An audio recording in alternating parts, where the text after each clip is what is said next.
3 मिनिटात 30 बातम्या. Powered by बाबा जाधव मसाले, खजिना मराठी चवीचा. अस्सल खा, अस्सल रहा.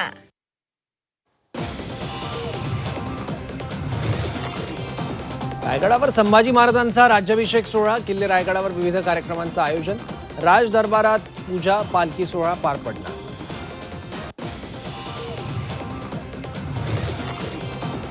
लाडक्या बहिणींच्या संख्येला लवकरच कात्री लागण्याची शक्यता.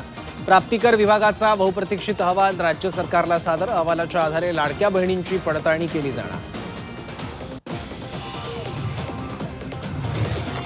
सलग सुट्ट्यांमुळे शिर्डीत भाविकांची मोठी गर्दी. साई समाधी मंदिरात दर्शनासाठी भाविकांच्या रांगा.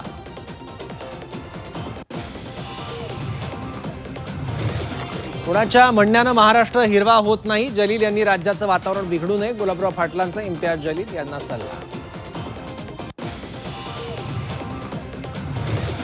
सिंधुदुर्ग जिल्ह्यात महायुतीचे 11 उमेदवार बिनविरोध. जिल्हा परिषदचे 5, पंचायत समितीचे 6 उमेदवार बिनविरोध. पालिका मनपानंतर जिल्हा परिषदेतही बिनविरोधचा सिलसिला कायम.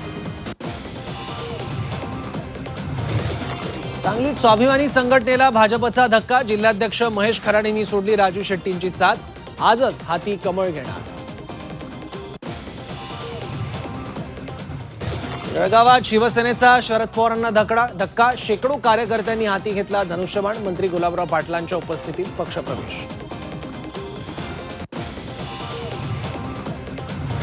रायगड जिल्हा परिषद निवडणुकीत दुबार मतदानाचा धोका. जिल्ह्यातील मतदार यादीत 36,000हून अधिक दुबार मतदार. नोंदी तपासून कार्यवाही करण्याचे आयोगाचे आदेश. अकोला मनपा सत्ता स्थापनेत मोठा ट्विस्ट. राष्ट्रवादी काँग्रेस शरदचंद्र पवार पक्षाच्या नगरसेवकांची 50-50ची भूमिका घेतल्याची सूत्रांची माहिती. अकोल्यातील सत्तेचं गणित बदलण्याची शक्यता.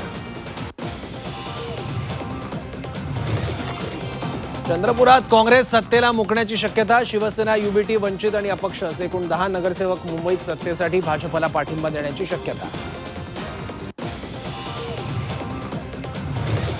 रायगड जिल्हा परिषद निवडणुकीत दुबार मतदानाचा धोका. जिल्ह्यातील मतदार यादीत 36,000हून अधिक दुबार मतदार. नोंदी तपासून कार्यवाही करण्याचे आयोगाचे आदेश. मुंब्राच नाही, संपूर्ण महाराष्ट्रात हिरवा रंग पसरवू. सहर शेखच्या हरा कर देंगे विधानाला इम्तियाज जलील यांचा फुल सपोर्ट. तर आपण माफीनामा दिला नसल्याचं सहर शेख यांचं स्पष्टीकरण.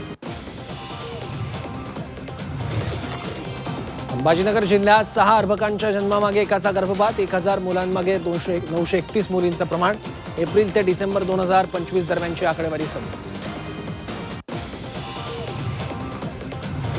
वाहतूक नियमांची 5वी चूक शेवटची ठरणार. वर्षभरात 5 वेळा वाहतूक नियम मोडल्यास थेट वाहन रजिस्ट्रेशन आणि ड्रायव्हिंग लायसन्स रद्द होणार. केंद्रीय मोटार वाहन कायद्यात बदल. अमेरिकेला हिमवादळाचा फटका. 18 राज्यांमध्ये आणीबाणी. देशभरात 10,000पेक्षा जास्त विमान उड्डाणं रद्द. अनेक ठिकाणी वीज पुरवठा खंडित. अखेर बांगलादेश संघ T20 वर्ल्ड कपमधून बाहेर. आयसीसीकडून आता T20 वर्ल्ड कप स्पर्धेसाठी स्कॉटलंडला आमंत्रण. जम्मू काश्मीरमध्ये जोरदार बर्फवृष्टी सुरू आहे. श्रीनगर लेह राष्ट्रीय महामार्गावरील जोजिला पास बर्फवृष्टीमुळे वाहतुकीसाठी बंद. त्या ठिकाणी प्रशासनाकडून मार्ग मोकळा करण्याचं काम सुरू. मनालीमध्ये मोठ्या संख्येनं पर्यटक दाखल झालेत. मात्र जोरदार बर्फवृष्टीमुळे शहरात मोठ्या प्रमाणात वाहतूक कोंडी. रस्त्यावर वाहनांच्या लांबच लांब रांगा लागल्या. जम्मू काश्मीरच्या डोडामध्ये जोरदार बर्फवृष्टी होत आहे. सर्वत्र बर्फाचा जाड थर जमा झालाय. त्यामुळे रस्ते वाहतूक ठप्प झाली आहे. रस्त्यांवरील बर्फ हटवण्याचं काम सुरू आहे. जम्मू काश्मीरच्या राजौरीमध्ये बर्फवृष्टीमुळे रस्ते बंद झाले. त्यामुळे वाहतुकीवर परिणाम झाला. राजौरी कंडी बुधाल सीमेवरही मोठ्या प्रमाणात बर्फ साचलाय. तो बाजूला करण्याचं काम सुरू आहे.